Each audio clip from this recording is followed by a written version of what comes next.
तो भैया लोग कैसे आप सब, उम्मीद करता हूँ आप सब खैरियत से होंगे। दुबई के अंदर एक इंस्टीट्यूट है जिसका नाम है प्रो लीड इंस्टीट्यूट। उनको एक दो फीमेल सेल्स एम्प्लॉय की ज़रूरत है। अगर आपका एक्सपीरियंस है तो इस जॉब पर आप अप्लाई कर सकते हैं। और उसके अलावा रिक्वायरमेंट्स क्या है इस जॉब के लिए? रिक्वायरमेंट्स ये है कि दुबई के अंदर रहकर आपका कम से कम 3 माह का एक्सपीरियंस लाजमी होना चाहिए। आपने याद रखना है कि आपका एक्सपीरियंस कितना होना चाहिए। आपका एक्सपीरियंस 3 माह का दुबई की मार्केट के अंदर लाजमी होना चाहिए। और उसके बाद आपकी सैलरी की अगर बात करें, सैलरी आपको 2500 दिरहम दी जाएगी। 5% कमीशन होगा आपका अगर टारगेट आपने अचीव कर लिया। टारगेट बेस्ड कमीशन आपको दिया जाएगा। और उसके बाद अगर अकोमोडेशन की बात करें, अगर फॉर एग्जांपल आपके पास पैसे नहीं हैं और जो आप पे नहीं कर सकते अपने अकोमोडेशन के, तो आपको लोन एबल अकोमोडेशन दिया जाएगा। मतलब ये होगा कि आपने जब आपकी सैलरी आई तो आपने ये लोन हमको वापस कर देना है अकोमोडेशन का जो आप फूड के लिए लेंगे। ठीक हो गया।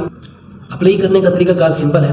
ये जो सामने आपको जीमेल नज़र आ रही है, आप यहाँ पर एक प्रोफेशनल सीवी ड्रॉप कर सकते हैं। उसके अलावा ये इनका नंबर दिया गया है, आप यहाँ पर कॉल भी कर सकते हैं। और ये लाजमी उन्होंने कहा है कि आपने 5 दिन ट्रायल भी देना है कि आपको वाकई ही सेल्स की जॉब आती है, कि आपका एक्सपीरियंस है कि नहीं है। और मेरी एक बात ज़रूर याद रखिएगा कि अगर आपने दुबई के अंदर जॉब पानी है तो आपने जहाँ भी जाए आप लेकिन आपने उनको पैसे नहीं देने, आपने 1 रुपया भी नहीं देना, आपने अपना पासपोर्ट भी नहीं देना, कुछ भी नहीं देना। आपने सिर्फ अपनी सीवी ड्रॉप करनी है। प्रोफेशनल सीवी होनी चाहिए, आपका कॉन्फिडेंस होना चाहिए। और दूसरा ये है कि आपने किसी भी बंदे को आपने पे नहीं करना। ठीक हो गया।